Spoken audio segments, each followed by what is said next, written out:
Je pense qu'il est temps maintenant d'écrire du code source. Donc on l'a préparé à l'avance sur ce tableau. Qu'est-ce que c'est que tout ce machin, Jean-Michel? Est-ce que tu peux nous donner des détails? Eh bien ça, c'est du code source Java. Donc c'est ce qu'on va retrouver dans notre fichier que tu as précisé tout à l'heure, main.java.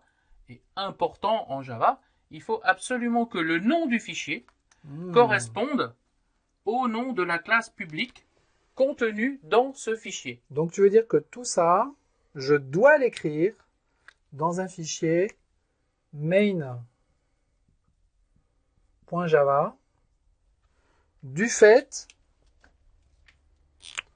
qu'ici, j'ai écrit le nom main. Tout à fait, ça doit correspondre. Si ce n'est pas le cas, le compilateur t'émettra une erreur. Erreur de compilation, et donc on ne pourra évidemment pas exécuter le code. Public class, le nom de la classe qui doit correspondre au nom du fichier. Ouvrez une accolade et fermez une accolade. Java est un langage avec des accolades, donc on a des accolades. On ne va pas rentrer dans les détails de ça, mais disons que dans un premier temps, tout le code que l'on va écrire sera systématiquement entre ces deux clauses, comment appeler ça? Clause. Déclaration de la classe et accolade. Qu'est-ce qu'on a à l'intérieur?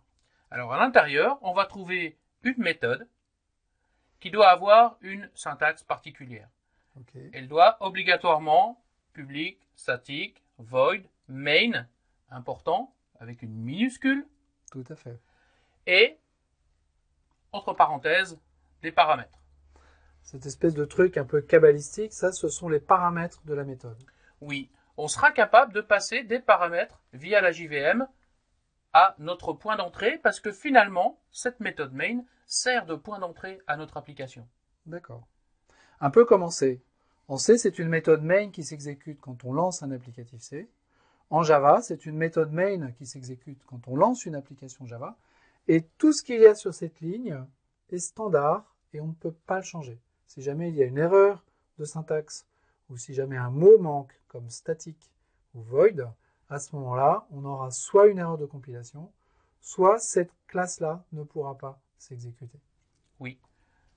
Dans le cas où elle ne pourra pas s'exécuter, même si ça compile bien, c'est parce qu'effectivement, on n'a pas conservé cette syntaxe qui est effectivement un point d'entrée standard pour indiquer à la JVM que c'est effectivement cette méthode-là qui doit être exécutée en premier et après dérouler le code qu'elle contient.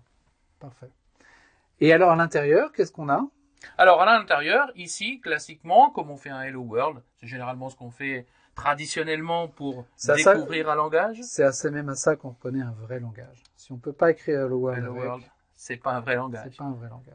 Donc là, ici, nous avons qu'une seule instruction. On ne va pas rentrer dans le détail de la syntaxe, mais system.out.println, avec de nouveau, entre parenthèses, une chaîne de caractères. Et que va faire ce code? Il va simplement afficher sur la console Hello Java World, avec un point d'exclamation. J'ai l'impression que ce système out ressemble un peu au système out qu'on a en C également. En fait, on s'adresse au standard de sortie out tout à fait. C'est la sortie standard de l'OS. Exactement. J'aurais pu remplacer ce out par un ERR, standard error, exactement comme on sait. Tout à fait. Et le println correspond également à une fonction qu'on a en C, qui peut s'appeler print ou printf. Okay. Le ln, qui veut dire line, signifie simplement qu'une fois que l'on aura affiché ce message, un saut de ligne sera ajouté de façon à pouvoir éventuellement en afficher d'autres sur d'autres lignes. Comme si on avait ajouté un anti/n. Comme si on avait ajouté un anti/n, sauf que là, on n'a pas besoin de le faire. Java le fait pour nous. Donc ce code, on peut le prendre tel qu'il est, l'enregistrer dans un fichier main.java et le compiler et l'exécuter comme nous venons de le voir précédemment.